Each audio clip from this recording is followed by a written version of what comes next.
Shalom. Selamat malam Ibu Bapak Saudara sekalian. Selamat bergabung di ibadah doa malam GBT Emmanuel pada hari ini. Mari kita siapkan hati dan pikiran kita untuk memuji dan memuliakan nama Tuhan. Mari kita naikkan satu pujian. Hari ini ku merasa bahagia.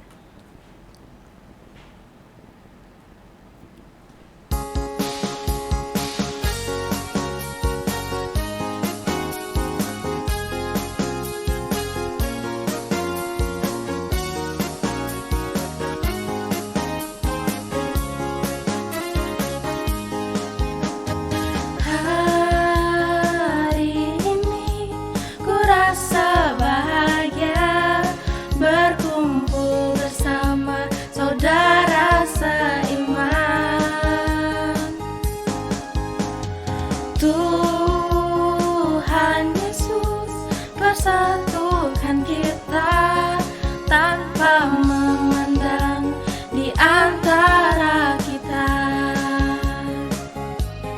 bergandengan tangan dalam kasih, dalam satu hati, berjalan dalam terang kasih Tuhan.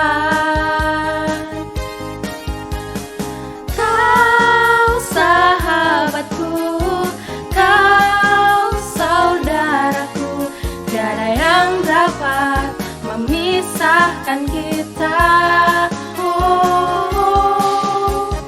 Kau sahabatku, kau saudaraku, tiada yang dapat memisahkan kita.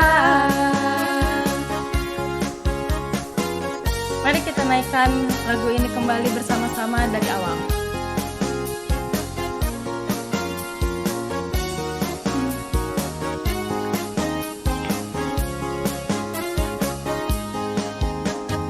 Hari ini ku rasa bahagia berkumpul bersama saudara seiman. Tuhan Yesus persatukan kita tanpa memandang di antara kita,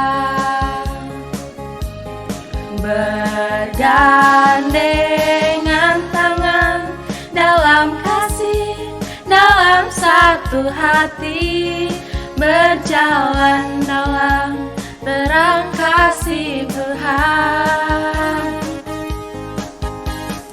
Kau sahabatku, kau saudaraku, tiada yang dapat memisahkan kita. Kau sahabatku, kau saudaraku, tiada yang dapat memisahkan kita. Kau sahabatku, kau saudaraku, tiada yang dapat memisahkan kita. Kau sahabatku, kau saudaraku, tiada yang dapat memisahkan kita. Tiada yang dapat memisahkan kita. Haleluya. Tadi kita sudah memuji dan memuliakan nama Tuhan. Sekarang tiba saatnya untuk kita menyiapkan hati kita untuk mendengarkan firman Tuhan. Tuhan Yesus, terima kasih ya Tuhan, karena pada malam hari ini kami masih bisa berkumpul untuk melaksanakan doa malam ini ya Tuhan. Sekarang kami akan mendengarkan firman-Mu ya Tuhan.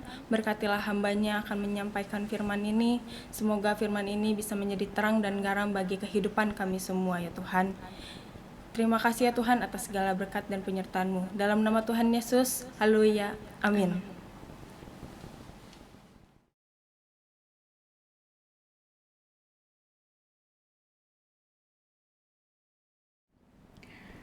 Shalom jemaat Tuhan yang saya kasih dalam nama Tuhan Yesus Kristus. Apa kabar saudara? Saya berharap saudara dalam keadaan yang baik. Pada malam hari ini kita akan belajar bersama-sama akan kebenaran firman Tuhan yang akan senantiasa memberikan kekuatan, bahkan menuntun hidup kita untuk kita boleh mengalami kemenangan daripada Tuhan. Amin. Saudaraku, kalau kita melihat sehari-hari ini begitu banyak yang membuat saya secara khusus membuat saya prihatin akan keadaan hari-hari ini. Karena kita melihat pandemi yang tidak kunjung selesai, ada begitu banyak orang-orang yang mengeluh tentang keadaan mereka, ya. Mereka kehilangan pekerjaan, mereka mulai kehilangan mata pencaharian, mereka mulai mengalami banyak kekurangan di area-area hidup mereka. Oleh karena itu penting bagi setiap kita untuk terus melekat dengan Tuhan, karena kita percaya bahwa ketika kita membangun kehidupan kita di dalam Tuhan, maka apapun keadaan kita akan mengalami kekuatan yang datangnya daripada Tuhan. Oleh karena itu kita akan melihat dan belajar bersama-sama lewat kebenaran firman Tuhan yang terambil dalam Ulangan pasal yang ke-10 ayat yang ke-12 sampai ayat yang ke-13. Kita akan baca bersama-sama, baik saudara yang ada di rumah, saudara boleh buka Alkitab saudara dan baca firman Tuhan secara bersama. Kita akan melihat dalam Ulangan pasal yang ke-10 ayat yang ke-12 sampai ayat yang ke-13. Demikian bunyi firman Tuhan. Maka sekarang, hai orang Israel, apakah yang diminta daripadamu oleh Tuhan Allahmu selain dari takut akan Tuhan Allahmu, hidup menurut segala jalan yang ditunjukkannya, mengasihi Dia, beribadah kepada Tuhan Allahmu dengan segenap hatimu dan dengan segenap jiwamu. Berpeganglah pada perintah dan ketetapan Tuhan yang kusampaikan kepadamu pada hari ini, supaya baik keadaanmu. Ini adalah firman Tuhan yang disampaikan oleh Musa kepada bangsa Israel, di mana pada waktu itu bangsa Israel sedang memasuki fase yang baru dalam hidup mereka. Karena pada waktu itu mereka sudah keluar dari bangsa Mesir dan mereka mulai dipersiapkan oleh Tuhan untuk masuk dalam tanah perjanjian. Sehingga Tuhan mengajarkan kepada bangsa Israel lewat Musa sebagai seorang pemimpin. Tuhan katakan, hiduplah takut akan Tuhan. Supaya apa? Supaya baik keadaanmu. Hari-hari ini bukankah setiap kita merindukan keadaan yang baik dalam hidup kita? Mungkin hari-hari ini saudara sedang mengalami keadaan yang gak baik. Tapi firman Tuhan katakan kalau engkau mau menikmati keadaan yang baik dalam hidupmu, firman Tuhan sudah berikan janji. Ada hal-hal yang harus kita lakukan dalam hidup kita. Namun saya mau katakan, keadaan yang baik yang Tuhan mau sampaikan kepada kita bukanlah keadaan yang tanpa masalah. Dalam hidup ini kita mungkin gak punya masalah, saudara. Dalam hidup ini kita pasti menghadapi masalah. Ada masalah yang terjadi secara global, ya seperti pandemi ini semua orang ngalami, semua orang menerima dampaknya. Tapi ada juga orang-orang yang menghadapi masalah yang secara personal, ya, pribadi lepas pribadi, keluarga lepas keluarga, yang mungkin keluarga A menghadapi masalah yang berbeda, keluarga B menghadapi masalah juga yang berbeda. Tapi setiap kita menghadapi masalah. Keadaan yang baik di sini yang Tuhan mau katakan bukanlah keadaan yang tanpa masalah. Bangsa Israel ketika mereka dibawa keluar dari Mesir bukan tanpa masalah. Mereka begitu banyak menghadapi masalah. Namun keadaan yang baik yang Tuhan mau ajarkan kepada kita adalah keadaan di mana kita bisa melewati setiap masalah dalam kehidupan kita. Masalah boleh ada, tantangan boleh ada, persoalan boleh ada. Tapi yang Tuhan inginkan setiap kita mampu melewatinya. Kenapa? Karena ada Tuhan yang menyertai kita. Itu yang membedakan kita dengan orang-orang di luar sana, saudara. Kalau kita adalah anak-anak Tuhan, kita diajar oleh Tuhan bukan hanya mengalami janji-janji berkat dalam hidup kita, tapi Tuhan juga mau mengajarkan kepada setiap kita untuk mampu melewati segala masalah dalam hidup kita. Ada banyak orang hari-hari ini gak mampu melewati masalahnya. Oleh karena itu mari kita mau belajar seperti bangsa Israel. Bagaimana generasi yang baru ini, yaitu generasi anak cucu ya, karena orang tua yang di bangsa Israel yang mereka pada waktu itu mengalami penjajahan, mereka sudah berakhir masanya, karena digantikan dengan generasi yang baru, yaitu anak-anak mereka yang menikmati tanah perjanjian, masuk dalam tanah Kanaan. Sehingga Tuhan mau ingatkan kepada mereka, ya, belajar dari kesalahan-kesalahan orang tua mereka, ya, supaya mereka ketika menghadapi masalah, mereka enggak menyerah dahulu, mereka enggak melakukan hal-hal yang enggak berkenan di hadapan Tuhan, mereka enggak lari dari Tuhan, tapi justru mereka tetap terus melekat dan berjalan bersama dengan Tuhan. Itu yang Tuhan mau ajarkan kepada generasi sekarang ini. Belajar dari bangsa Israel ketika mereka menghadapi banyak masalah. Seringkali mereka lari dari hadapan Tuhan. Seringkali mereka mengandalkan kekuatan mereka. Dan bukan tambah baik keadaan mereka, tapi justru makin hancur, makin berantakan. Oleh karena itu, kalau kita mau melihat keadaan yang baik dalam hidupmu, engkau mau melihat, engkau mampu melewati setiap masalah, engkau mampu melewati tantangan dalam hidupmu, mari belajar pada firman Tuhan. Firman Tuhan datang kepada setiap kita pagi hari. Bagaimana supaya keadaan kita baik? Firman Tuhan ajarkan kepada kita dalam ayat yang ke-12, maka sekarang hai orang Israel, apakah yang diminta daripadamu oleh Tuhan Allahmu selain dari takut akan Tuhan Allahmu? Ya, firman Tuhan ajarkan kepada bangsa Israel bagaimana engkau bisa melihat keadaanmu baik, bagaimana engkau bisa melewati segala musim kehidupan. Yang pertama, engkau harus punya hidup takut akan Tuhan. Saudaraku, hidup takut akan Tuhan ini adalah modal utama kita untuk mengikuti Tuhan. Ini dasar kehidupan kekristenan kita. Karena kalau kita nggak belajar untuk hidup takut akan Tuhan, maka kita nggak bisa hidup sesuai dengan apa yang Tuhan mau. Oleh karena itu, dasar yang utama dalam kehidupan kekristenan kita adalah hidup takut akan Tuhan. Seperti apa sih hidup takut akan Tuhan? Kita menyadari bahwa Tuhan itu ada dalam hidup kita. Sekalipun mata jasmani kita nggak melihat keberadaannya, tapi kita sadar, jiwa kita sadar, roh kita sadar, bahkan tubuh kita sadar bahwa Tuhan itu ada dalam hidup kita. Dia melihat segala apa yang kita perbuat. Dan kalau orang yang hidupnya takut akan Tuhan, dia akan membangun kehidupan yang benar di hadapan Tuhan. Dia takut berbuat dosa, dia takut mengecewakan Tuhan, itu takut yang baik. Hari-hari ini kan orang gak membangun takut yang baik. Dia takut akan setan. Kita takut kalau di tempat yang gelap. Kita takut kalau usaha kita bangkrut. Kita takut kalau kita gak punya pekerjaan lagi. Saudaraku, itu takut yang ya buat saya gak tepat. Tapi Tuhan mau ajarkan kepada kita, mari bangun hidup takut akan Tuhan. Sehingga hidup kita sesuai dengan apa yang Tuhan mau dalam hidup kita. Ya, kita belajar untuk hidup mau menyenangkan Tuhan, menyadari bahwa Dia ada dalam hidup kita. Sehingga kita tidak mau menyia-nyiakan kasih karunia yang Tuhan sudah berikan dalam hidup kita. Kita mau menjaga hidup kita untuk tetap terus benar di hadapan Tuhan. Orang yang hidup takut akan Tuhan adalah orang-orang yang tidak mau mengecewakan Tuhan. Belajar dari Yusuf. Yusuf punya kesempatan untuk berbuat dosa. Yusuf punya kesempatan untuk melakukan hal yang gak benar ketika istri dari Potifar mengejar-ngejar dia. Saudaraku, dia punya kesempatan untuk berbuat dosa, tetapi Yusuf gak mau melakukan dosa. Kenapa?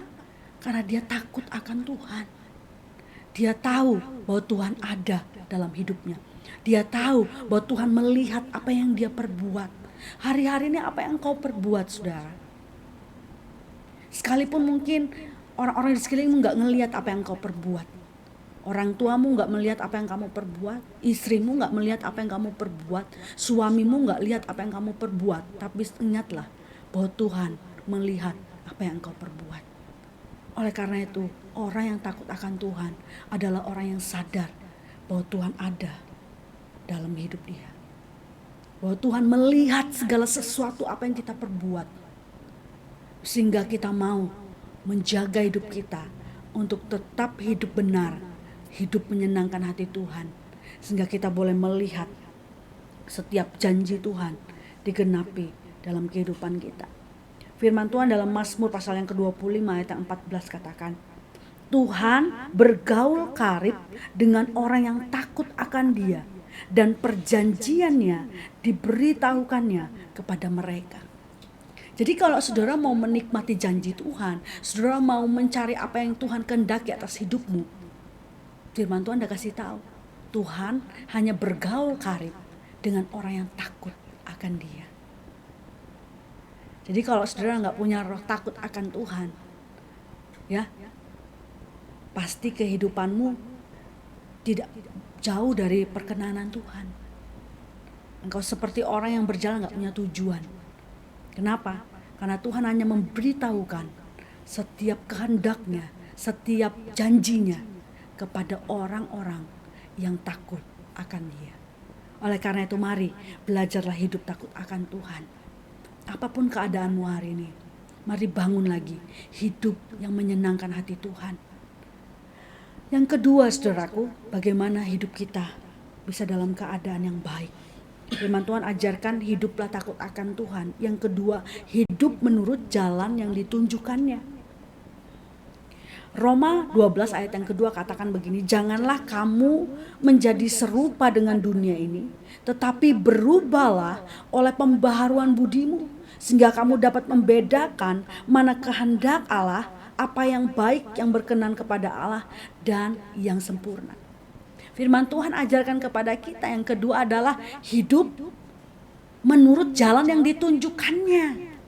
Bukan menurut jalan apa yang ditunjukkan oleh keinginan kita, apa yang dunia katakan, tetapi apa yang Tuhan katakan atas hidup kita. Oleh karena itu firman Tuhan ajarkan sama kita, jangan kamu hidup serupa dengan dunia ini. Karena dunia ini menuntun engkau kepada kebinasaan. Tetapi firman-Nya, janjinya, tuntunannya menuntun engkau kepada kekekalan, kepada kehidupan yang berkemenangan di dalam Dia. Amin. Oleh karena itu, mari ikuti tuntunan Tuhan dalam hidupmu. Kalau engkau menghadapi banyak persoalan dalam hidupmu, jangan engkau cari cara-cara dunia. Jangan engkau cari-cari jalan-jalan yang instan yang membuat engkau bisa keluar dari masalahmu dengan cepat. Tapi carilah Tuhan terlebih dahulu. Ikuti tuntunannya, ikuti perintahnya, ikuti janjinya, ikuti firman-Nya, supaya engkau melihat jalan kemenangan yang kekal yang akan Tuhan bawa dalam kehidupanmu.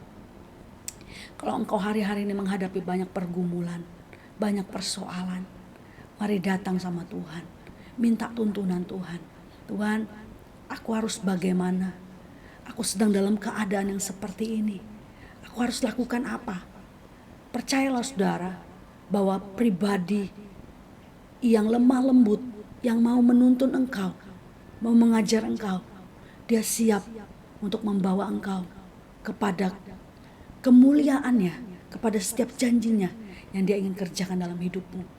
Oleh karena itu, justru ketika kita menghadapi banyak persoalan, jangan kita lari daripada Tuhan. Jangan kita semakin jauh daripada Tuhan. Karena firman Tuhan bilang, di luar aku kamu gak bisa buat apa-apa. Tapi kalau kamu hidup melekat dengan Tuhan, apa saja yang kamu minta, apa saja yang kau perbuat, dibuat Tuhan menjadi berhasil. Amin. Oleh karena itu, janganlah hidup ya dengan cara dunia. Jangan hidup dengan keinginan daging terus. Jangan hidup dengan hawa nafsu terus, ya. Mau cepat kaya, mau cepat sukses, mau cepat berhasil. Jangan pakai cara-cara dunia, tapi tetap terus melekat dengan Tuhan. Biarkan pribadinya menuntun engkau kepada jalan-jalan yang dia ingin tunjukkan dalam hidupmu. Oleh karena itu saudaraku, mari kita mau belajar untuk tetap terus melekat dengan Tuhan. Ya, yang pertama, hidup takut akan Dia. Yang kedua, hidup sesuai dengan tuntunannya. Dan yang ketiga, mengasihi Dia. Itu yang Tuhan mau. Ya, Tuhan menginginkan setiap umatnya yang Dia kasihi juga mengasihi Dia. Bukankah Tuhan sudah membuktikan dirinya mengasihi setiap kita? Dia telah mati di atas kayu salib. Ya, ketika kita bukan hidup dalam benar. Dia mati di kayu salib bahkan ketika kita masih hidup di dalam dosa. Dia enggak pedulikan itu. Yang Dia pedulikan adalah kasih-Nya atas hidup kita. Dia sudah membuktikan bagaimana Dia mengasihi setiap kita. Tapi sudahkah kita membuktikan diri kita bahwa kita mengasihi Dia? Orang yang mengasihi Tuhan adalah orang yang mengutamakan Tuhan dalam segala hal. Ada banyak dari kita hari-hari ini menjadikan keluarga kita yang paling nomor satu. Apa-apa keluarga, apa-apa anak kita. Ya, apa-apa keinginan anak kita, apa-apa keinginan suami kita, apa-apa keinginan istri kita, kita nomor satukan keluarga kita. Atau mungkin ada orang yang ya suka bekerja, apa-apa pekerjaannya, nomor satu pekerjaannya. Itu jelas saudara, kita tidak mengasihi Tuhan. Karena orang yang mengasihi Tuhan adalah orang yang mengutamakan Tuhan dalam segala perkara. Ya, mengutamakan Tuhan dalam kehidupannya. Dulu kalau kita pacaran, ya, lagi jatuh-jatuh cintanya sama pasangan kita, apa-apa yang kita utamakan apa? Keinginan pasangan kita. Ya. Keinginan kekasih kita. Nah, kalau kita mengasihi Tuhan, kita mengutamakan Tuhan. Ya. Kita mengejar apa yang menyenangkan hati Tuhan. Bukan mengejar apa yang menyenangkan hati pasangan kita. Mengejar apa yang menyenangkan hati bos kita.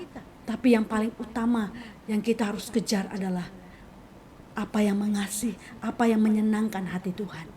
Karena orang yang mengasihi Tuhan adalah orang yang mengutamakan Tuhan. Orang yang mengasihi Tuhan juga membangun hidup, ya, hubungan yang intim dengan Tuhan. Hari-hari ini sudahkah engkau hidup melekat dengan Tuhan? Punya enggak engkau hidup yang membangun, ya, keintiman dengan Tuhan? Bagaimana dengan kehidupan doamu? Bagaimana kehidupan baca firman-Mu? Apakah kita berdoa kalau kita menghadapi persoalan saja? Waktu Tuhan sudah kasih kita jalan keluar, kita mulai lupa sama Tuhan. Kita mulai, ya, enggak hidup lagi menyenangkan Tuhan. Kita enggak cari Tuhan lagi dalam hidup kita. Saudaraku, ketika saya berada di Bali, ya, ada banyak alasan yang bisa saya buat saya untuk tidak baca Alkitab dan berdoa. Tapi justru di Bali ini saya banyak mengalami Tuhan dalam hidup saya. Waktu kita pindah tempat dari tempat satu ke tempat yang lain, itu banyak menempuh perjalanan yang lumayan, saudara. Berada di mobil cukup lama. Beberapa kali saya mendengarkan puji-pujian penyembahan. Ya, seperti, ya, roh saya juga bertemu dengan Tuhan, mengalami Tuhan. Beberapa kali saya seperti, ya, manifestasi, saudara. Saya mencucurkan air mata, saya berbahasa roh, walaupun mungkin sekeliling saya mungkin bingung kali dengan keadaan saya, atau mungkin tidak ngeh dengan apa yang terjadi pada saya. Tapi justru di tengah-tengah liburan ini saya pun bisa mengalami Tuhan. Kenapa? Karena saya mau belajar untuk mengasihi Dia. Saya nggak melupakan untuk terus membangun hidup dekat dengan Dia. Saya bangun jam 4 pagi, saya berdoa, saya memuji Tuhan. Saya membaca Alkitab. Walaupun di tengah, ya, kadang capek, kadang riweuh, ya, mau pindah ke sana kemari, tapi saya belajar untuk tetap mengutamakan Tuhan dalam hidup saya. Karena saya sadar kalau saya ada sampai hari ini, Ini semua karena kemurahan Tuhan. Ini semua karena kebaikan Tuhan. Oleh karena itu saudaraku, kalau engkau mau lihat keadaanmu baik, mari belajar mengasihi Tuhan. Karena kalau engkau mengasihi Tuhan, engkau akan melihat ya hari-hari hidupmu disertai, dituntun oleh Tuhan. Amin. Oleh karena itu mari belajar mengasihi Tuhan, utamakan Tuhan. Jangan tinggalkan kasih mula-mula. Jangan tinggalkan kasihmu akan Tuhan. Apapun keadaanmu, ketika engkau dihimpit oleh masalah, ketika engkau diberkati oleh Tuhan, semakinlah melekat dengan Tuhan. Tuhan menegur jemaat Efesus ya, dalam Wahyu 2 ayat 1 sampai 7. Tuhan menegur bagaimana jemaat Efesus mereka mulai jauh dari kasih karunia. Mereka mulai meninggalkan kasih mereka akan Tuhan.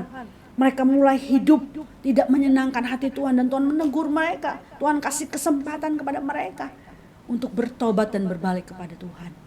Kalau engkau masih ada sampai hari ini, itu artinya Tuhan masih memberikan kesempatan kepada engkau untuk kembali mengasihi Dia, untuk kembali hidup menyenangkan hatinya. Oleh karena itu saudaraku, mari pergunakan waktu yang ada untuk engkau kembali kepada kasih yang mula-mula, kasih yang datangnya daripada Tuhan, mengasihi Tuhan, mencintai Dia karena Dia lebih dahulu mengasihi kita. Dan yang keempat, Tuhan mengajarkan kepada kita untuk beribadah kepada Tuhan dengan segenap hati dan dengan segenap jiwa. Firman Tuhan katakan dalam Matius pasal yang ke-22 ayat 37 sampai 38 katakan, jawab Yesus kepadanya, kasihilah Tuhan Allahmu dengan segenap hatimu dan dengan segenap jiwamu dan dengan segenap akal budimu, itulah hukum yang terutama dan yang pertama. Tuhan mau setiap kita bukan hanya datang beribadah saja saudaraku, tapi Tuhan mau bilang beribadahlah kepada Tuhan dengan segenap hati dan jiwa. Ada banyak anak-anak Tuhan datang beribadah sama Tuhan gak segenap hati dan gak segenap jiwa. Cuman sekedar datang ya. Kita datang karena rutinitas, kita datang karena takut Pak Gembala absen. Takut nanti ditanyain kenapa gak datang. Saya datang beribadah hanya karena pengen kumpul-kumpul, pengen ketemu si A, si B, si C. Tapi kita gak datang dengan ya hati yang benar, motivasi yang benar, yaitu dengan segenap hati dan jiwa kita. Sadar bahwa kita perlu Tuhan dalam hidup kita. Karena itu banyak anak-anak Tuhan hari-hari ini beribadah, tapi iman mereka gak bertumbuh. Beribadah, tapi pengenalan mereka akan Tuhan gak semakin bertambah. Beribadah, tapi hidup mereka gak jauh beda dengan orang dunia. Kenapa? Karena kita beribadah dengan tidak punya pengertian yang benar. Kita beribadah sekedar beribadah. Kita beribadah karena takut nanti ya gak nerima berkat Tuhan. Takut nanti usahaku ya gak jadi berhasil, usahaku gak dijagai oleh Tuhan dan lain sebagainya. Motivasi kita ya tidak benar di hadapan Tuhan. Tapi Tuhan ajarkan kepada setiap kita, beribadahlah kepada Tuhan dengan segenap hati dan dengan segenap jiwa. Saudaraku, mari datang sama Tuhan. Ketika engkau beribadah, punya pengertian yang benar bahwa engkau sedang datang di hadapan Tuhan yang sanggup melakukan segala perkara dalam hidupmu. Sehingga kalau engkau punya motivasi yang benar, engkau pun punya sikap yang benar, bahkan engkau punya hati yang menyala-nyala untuk datang di hadapan Tuhan. Kenapa ada orang yang punya ya reaksi yang berbeda-beda ketika mereka datang beribadah? Ada orang yang begitu dilawat Tuhan, ada orang yang datang biasa aja. Bukan karena hadirat Tuhannya berbeda-beda, atau bukan karena Tuhannya yang beda, bukan. Hadiratnya sama, kehadiran Tuhannya sama. Seharusnya waktu Tuhan hadir dalam ibadah, setiap orang harusnya mengalami lawatan Tuhan. Tapi kenapa ada yang dilawat, ada yang enggak? Karena yang membedakan adalah motivasi kita, hati kita yang beda. Karena itu firman Tuhan ajarkan kepada setiap kita, biarlah setiap kita punya hati yang sepakat bersama-sama. Ketika kita datang di hadirat Tuhan, kita mau datang dengan segenap hati dan dengan segenap jiwa, menyadari bahwa kita sedang berhadapan dengan Tuhan yang besar, Kita sedang berhadapan dengan Tuhan yang sanggup melakukan segala perkara dalam hidupmu. Saudara, kalau saudara diundang ke istana negara, apakah saudara akan bersikap dengan tidak benar? Bersikap dengan sembarangan? Enggak, pasti duduk pun saudara atur. Cara saudara berbicara pun saudara atur. Cara saudara bersikap saudara atur. Kenapa? Karena saudara sadar berhadapan dengan orang yang besar. Seperti itu juga ketika kita datang sama Tuhan. Kalau kita sadar bahwa di hadapan kita ada Tuhan yang besar, ada Tuhan yang hebat, ada Tuhan yang dahsyat, maka kita akan belajar untuk menjaga sikap kita untuk datang di hadirat Tuhan. Oleh karena itu saudaraku, keempat hal ini mari lakukan dalam hidup kita. Kalau engkau mau melihat hidupmu mengalami banyak perubahan, kalau engkau mau melihat keadaanmu dipulihkan, kalau engkau mau melihat engkau diberi kekuatan untuk dapat melewati setiap persoalan, mari datang sama Tuhan. Dia pribadi yang mau memberkati engkau. Mari belajar untuk takut akan Tuhan, hidup menurut jalannya, mengasihi Dia, dan beribadah dengan segenap hati dan dengan segenap jiwa. Karena firman Tuhan katakan, di dalam ibadah ada keuntungan, yaitu berkat Tuhan yang Tuhan mau sediakan bagi setiap kita. Puji nama Tuhan, inilah firman Tuhan, kiranya setiap kita boleh diberkati. Haleluya.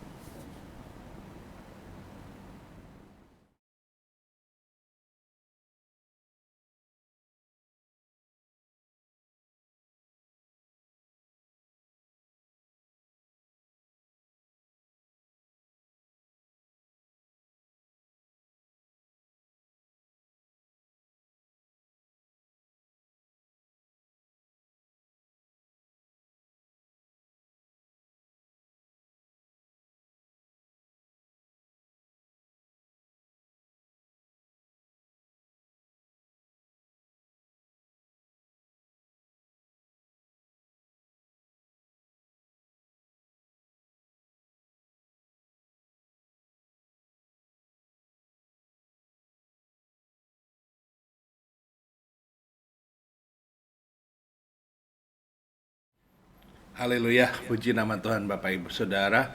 Pada malam hari ini kita sudah sama-sama memuji membesarkan nama Tuhan lewat puji-pujian kita, dan kita juga terlebih sudah mendengarkan firman Tuhan. Saya yakin dan percaya ketika kita hidup terus di dalam takut akan Tuhan, menjaga hati kita, punya satu keyakinan dan hormat dimanapun kita melangkah bahwa Tuhan selalu beserta kita, maka kita akan menjaga setiap tingkah laku kehidupan kita, karakter kehidupan kita, sehingga hidup kita terus berkenan di hadapan Tuhan. Puji nama Tuhan. Mari kita akan berdoa, kita akan mengakhiri ibadah kita pada malam hari ini. Kami mengucap syukur Tuhan malam hari ini, kesempatan yang Kau berikan kepada kami semua. Kami boleh datang kembali beribadah di hadapan-Mu. Biarlah setiap puji-pujian yang kami naikkan boleh berkenan di hadapan-Mu. Terlebih firman Tuhan yang telah Kau sampaikan lewat hamba-Mu ini Tuhan, biarlah Tuhan firman-Mu ini boleh menjadi nasihat, boleh bahkan menjadi teguran bagi setiap kami, agar kami juga boleh terus hidup di dalam takut akan Engkau, sehingga hidup kami pada akhirnya boleh memuliakan nama-Mu. Terima kasih sebelum Tuhan hamba-Mu menutup ibadah kami pada malam hari ini. Hamba-Mu rindu berdoa buat setiap saudara-saudara seiman kami, Tuhan dimanapun mereka berada, Tuhan sehingga mereka boleh mengalami kekuatan, boleh mengalami pertumbuhan iman, dan boleh mengalami berkat-berkat Tuhan. Kami berdoa buat keluarga Bapak Iswan yang masih ada di Nias, Tuhan juga memberkati setiap acara-acara keluarga yang ada, Tuhan boleh Tuhan buat semuanya lancar, dan mereka juga diberkati secara kesehatan, Tuhan terlebih berkat-berkat rohani. Kami berdoa juga buat keluarga Bapak Stephen Wiguna di Cibiru, di dalam Tuhan mungkin pergumulan pekerjaannya, Tuhan Engkau juga bukakan jalan keluar, sehingga Pak Stephen juga boleh kembali, Tuhan setia beribadah dan melayani bersama-sama dengan kami, Tuhan. Berkati istri anak-anaknya, Tuhan. Tuhan Yesus Kristus, kami juga berdoa buat keluarga Bapak Radot, Tuhan di Binong, keluarga Bapak Tengkau, keluarga Ko Agus, keluarga Bapak Herod juga, Tuhan di Gede Bahagia, Tuhan Yesus memberkati, khususnya Bapak Herod Harold yang sedang ada di Manado juga Tuhan Yesus memberkati. Kami berdoa buat keluarga Bapak Justus Mara di Papua, Tuhan juga menyertai dan memberkati keluarga ini, khususnya dalam beberapa minggu ini jaringan internet di sana Tuhan ya Pak seringkali mengalami Tuhan pemadaman, sehingga Tuhan ya Pak mengalami hambatan-hambatan dalam aktivitas. Engkau tetap Tuhan berkati keluarga ini, berkati Tuhan dengan sukacita dan kekuatan yang baru, sehingga setiap pergumulan yang terjadi di daerah Papua Tuhan boleh lekas selesai Tuhan ya Pak, dan keluarga ini boleh mengalami sukacita. Kami berdoa buat Kowandi Tuhan di Sapang, keluarga Bapak Stefanus Wasimin, keluarga Bapak Waris, buat juga Kobudi, Saudara Roman juga di Nia, Saudara Novita lain di Tuhan ya Pak di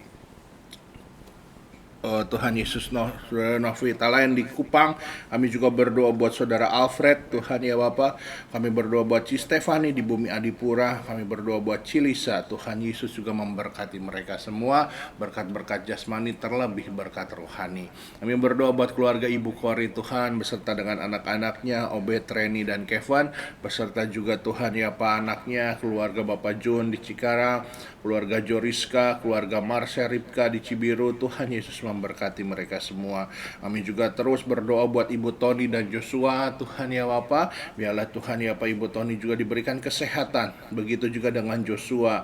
Kami berdoa buat Oma Edi Santoso dan Ibu Lanwa juga Tuhan, Engkau juga memberkati mereka di dalam nama Tuhan Yesus Kristus. Kami berdoa buat keluarga Koyohan dan Ciliana di Jalan Banteng, dalam Tuhan ya Pak usaha mereka, kehidupan rumah tangga mereka, begitu juga kerinduan mereka memiliki buah hati. Tuhan Yesus memberkati. Kami berdoa buat Ibu Yulia Ampua beserta dengan Tuhan anak-anaknya, keluarga Ibu Femi Mukalu, keluarga Ibu Maria dan Yudit, keluarga Ibu Anita, Ibu Evi dan Ibu Gita. Di Andir Tuhan Yesus memberkati mereka semua, berkat-berkat jasmani apapun yang mereka perlukan Tuhan cukupkan, bahkan limpahkan. Anak-anak mereka Oki, Amel, Angel, cucu mereka Beverly, Tuhan juga memberkati. Khususnya buat Saudara Amel yang beberapa waktu lalu juga Tuhan ya Pak masih ada dampak daripada tabrakan motor. Tuhan juga terus pulihkan Saudara Amel Tuhan. Kami berdoa buat Ibu Liana Sari di Binong Tuhan ya Bapak, Engkau memberkati dengan kesehatan Tuhan ya Bapak dan sukacita, terlebih Tuhan ya Pak kerinduan biar semua anak-anaknya juga hidup takut akan Tuhan, setia akan Tuhan. Tuhan boleh dengar. Kami berdoa buat Ibu Desi di Ranca Manyar, Ibu Yunita di Cibiru, Mama Jeria di Cibiru, keluarga Bapak Roni Panjaitan, Tuhan ya Pak, dengan istri dan anaknya Tuhan ya Bapak. Begitu juga dengan keluarga Bapak Ishak Warba Tuhan, sekalipun istri dan anaknya ada di Jakarta, Tuhan juga memberkati. Kami berdoa buat keluarga Bapak Liston Panjaitan, Tuhan memberkati Bapak Liston, istri dan anaknya, Tuhan ya Pak dalam pelayanan mereka, di dalam iman mereka, di dalam usaha mereka, dalam kesehatan mereka juga Tuhan memberkati. Kami berdoa buat keluarga Bapak Sitorus dan Ibu Mariani, Tuhan Yesus, Engkau juga memberkati mereka. Tuhan bersama-sama dengan kami, mereka boleh bertumbuh imannya, boleh juga bertumbuh berkat-berkatnya Tuhan. Tuhan, kami juga berdoa buat keluarga Bapak Joy di Cileunyi, Tuhan juga memberkati keluarga hamba-Mu ini, Tuhan ya Pak di dalam pelayanan mereka, di dalam pekerjaan mereka, apapun yang mereka perlukan Tuhan cukupkan bahkan limpahkan.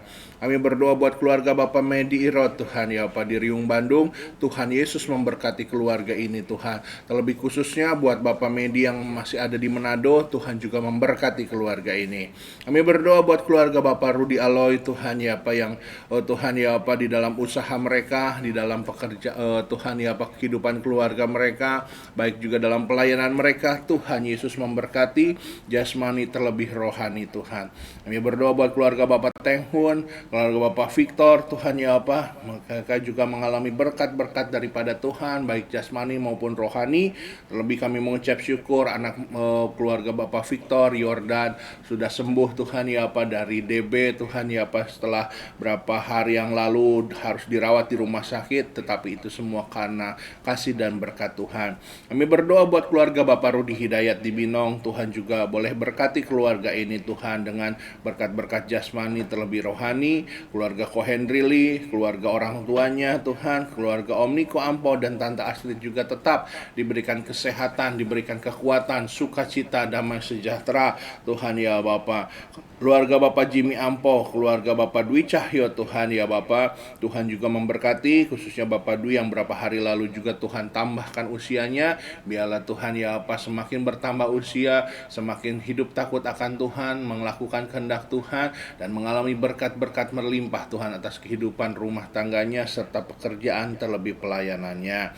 Kami berdoa buat keluarga Bapak Yohan Tuhan, ya Pak di Andir juga Tuhan memberkati keluarga ini, pergumulan yang dialami Tuhan juga dengar Tuhan ya Bapak, biarlah usahanya Tuhan juga Engkau bangkitkan, Engkau berkati Tuhan ya Pak keluarga ini lewat usaha roti atau apapun yang sedang dikerjakan, sedang dipergumulkan. Tuhan memberkati istri dan anak-anaknya juga boleh mengalami kesehatan Tuhan ya Bapak. Terima kasih Tuhan. Kami juga berdoa buat keluarga Bapak Joseph Kelly dalam pelayanan mereka Tuhan di Jakarta, keluarga orang tua kami Ibu Cornelius di Samarinda beserta dengan keluarga Rio Nova, dan kemudian keluarga Paul Gunawan dalam pengembalaan mereka di kota Makassar. Kami juga berdoa buat orang tua kami, Ibu Gembala senior kami Tuhan. Terima kasih, biarlah Tuhan mereka ini semua juga boleh di dalam kehidupan mereka boleh mengalami kekuatan baru selalu dalam Tuhan, berkat sukacita, berkat penghiburan Tuhan ya Pak, berkat pengurapan yang baru terus mengalir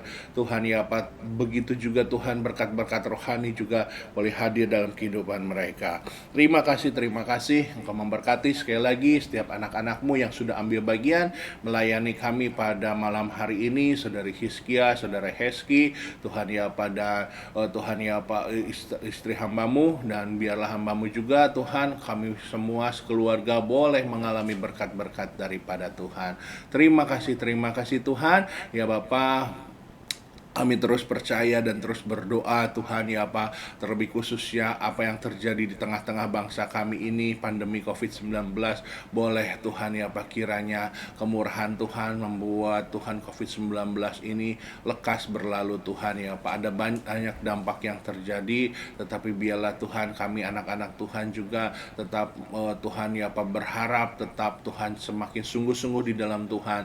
Tetapi kiranya kami boleh meminta, kiranya Tuhan ya Pak COVID-19 ini boleh cepat berhenti di Tuhan, distribusi vaksin boleh cepat segera Tuhan tercapai, bahkan ada obatnya Tuhan ya apa, sehingga Tuhan COVID-19 ini dapat teratasi dan bangsa kami boleh Tuhan dipulihkan kembali baik secara kesehatan terlebih ekonomi, dan biarlah lewat ke apa yang terjadi saat ini Tuhan ya apa, bangsa kami boleh hidup takut akan Engkau. Terima kasih Tuhan, dan pada akhirnya kami mengakhiri ibadah kami pada malam hari ini. Kami serahkan hidup kami seutuhnya ke dalam tangan Tuhan. Kami angkat kedua tangan kami mohonkan berkat daripadamu. Jemaat Tuhan, mari angkat tangan kita, angkat hati kita memohon berkat daripada Tuhan. Tuhan memberkati dan melindungi engkau. Tuhan menyinari engkau dengan wajah-Nya dan memberikan kau kasih karunia. Tuhan menghadapkan wajah-Nya padamu dan memberikan kau damai sejahtera. Terimalah berkat daripada Tuhan Allah kita, mulai daripada malam hari ini sampai Maranatha, Tuhan menjemput kita kedua kalinya. Semua yang percaya sama-sama katakan amin. Puji nama Tuhan. Selamat malam Bapak Ibu Saudara, selamat beristirahat. Tuhan Yesus memberkati kita semua. Haleluya.